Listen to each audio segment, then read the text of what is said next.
All right, folks, welcome back to the New Sentinel. Today, we're getting into the nuts and bolts of the so-called Trump 20-point Gaza peace plan. Yeah, the one everyone's been fussing about. Now, at its core, this is a big U.S.-led initiative announced by President Trump at the end of September. The main points: ceasefire, demilitarization, and rebuilding after the chaos.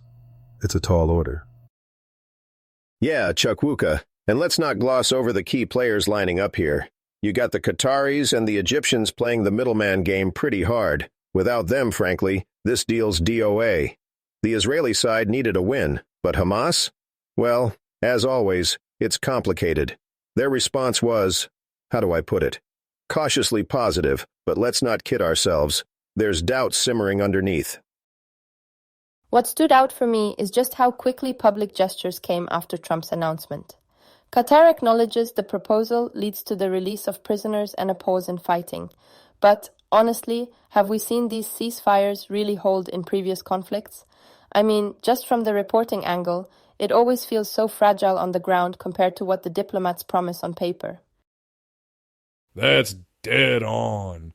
And military logistics don't always line up with flashy treaty signings. I mean, these things usually get messy when you got boots still in contested territory. There's this pressure to start the countdown. The Israeli cabinet, for example, gets 24 hours to approve withdrawal. Then, boom, a 72-hour window for the hostages, living and deceased, to be released. Sounds almost clinical, but operationally, it's a minefield. Let me jump in with a little story, if you'll humor me. Back in my Army days, I was stationed not far from a so-called ceasefire line in another hotspot. Look, the papers would say, silence has been brokered. But you wake up at night, still gunfire, people crossing lines, confusion everywhere. On the ground, a ceasefire means holding your breath, not lowering your guard, until both sides really lock down. I'm not sure we ever see the peace the diplomats sketch on the whiteboards. Anyway, sorry, where was I? Right, the big question. Will these measures stick this time? No apology needed, brother. I've seen it myself. All due respect to the folks in the briefing rooms, but street-level reality is a beast. The deal's got momentum, sure, but real stability's going to come down to what happens when cameras go home. And as always, it's the civilians caught in the middle, trying to figure out if today is the day it really ends. Now, let's talk real power politics, the negotiations themselves. Trump's been hustling, meeting everyone from Netanyahu to Arab leaders, and pulling in Egyptian President el-Sisi for the heavy lifting. That's no small feat. The U.S. has been all over this, from the official briefings to the late-night calls. And you've got Steve Witkoff and, of course, Jared Kushner running that crucial, behind-the-scenes action, massaging egos and closing gaps. Yeah, it's proper chessboard stuff. Kushner and Witkoff, whatever you think about them, kept that shuttle diplomacy rolling. Egypt's a linchpin. They host, they broker, and sometimes they quietly bend rules to keep folks talking. And did you all catch the bit about Egypt's video, showing Trump getting thanks for his part, plus Kushner and Witkoff shouting out Israeli compromises? That's diplomacy theater, but it signals to all players, especially the hesitant ones, that the U.S. has everyone's back if it gets sticky. But I have to say, not all gestures can paper over the humanitarian crack. There were real voices at these talks raising concerns about how prisoner exchanges are managed, the trustworthiness of hostages' release, and the overall safety for civilians. No matter what Trump's schedule looks like, the practicalities of returning bodies or getting aid into Gaza remain desperately uncertain, especially when, with all due respect, these agreements can leave victims overlooked in favor of a diplomatic win. Olga's got a point. Hostage transfers aren't just about deal points. It's human faces, grieving families, and yeah, a ton of pain on both sides.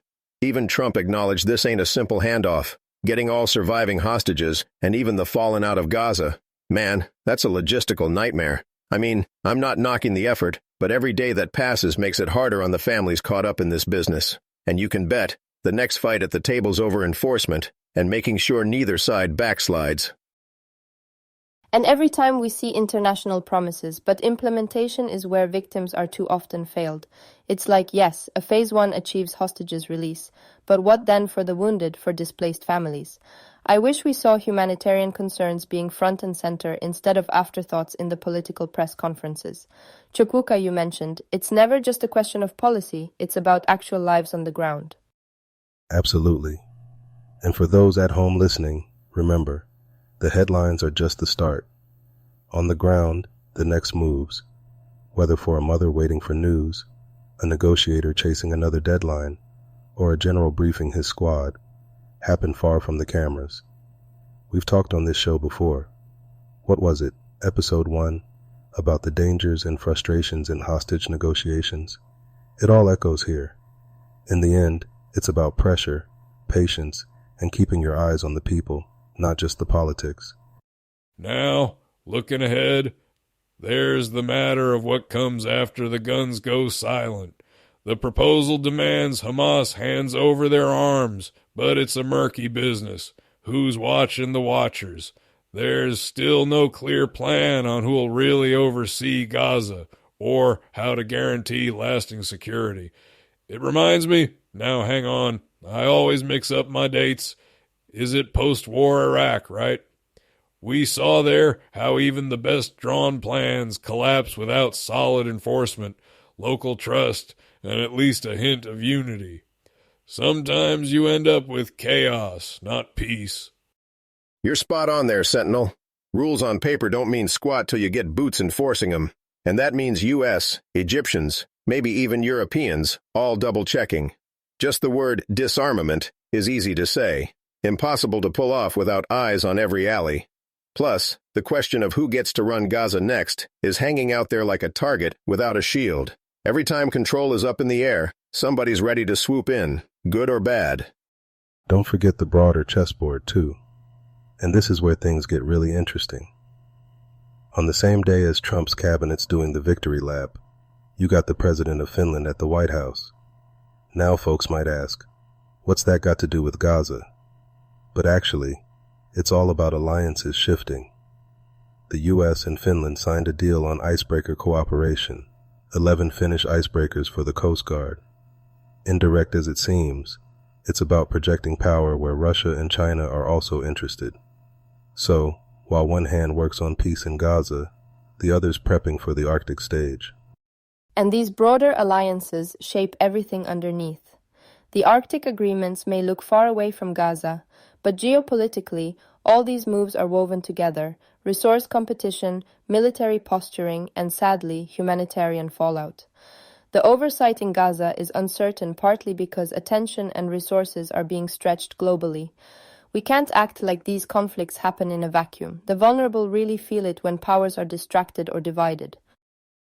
Yeah, world events aren't isolated. Back to Gaza, I gotta say, history's taught us. Even when leaders shake hands on a deal, unless there's teeth in the enforcement, monitors, real buy-in, it'll fall apart. Just like what we discussed in that earlier episode about the Camp David Accords. Trust and genuine local support are what turn words into peace. Will this new deal actually get there? I hope so, but I'm not holding my breath. Last thing, everybody wants a quick answer and a happy ending, but peace runs on hard work. We're watching, and we sure as heck will keep calling it out if any side slips. Nothing's settled until it's truly enforced. Boots, eyes, hearts, the whole 9 yards. All right, we've pulled apart the plan, the players, the promises, and the politics. Let's leave it there for now. As always, stay sharp. These are just the first moves in what could be a long game. All right, everyone. Thanks for joining us today. Sentinel, Olga, Duke, always a pleasure talking global chess with you all. Happy to dig in as always. Keep your head on a swivel, folks. History repeats, but sometimes we get another shot to do it better. Thank you all, and thank you to our listeners. Let's keep caring about the people behind these headlines. Until next time.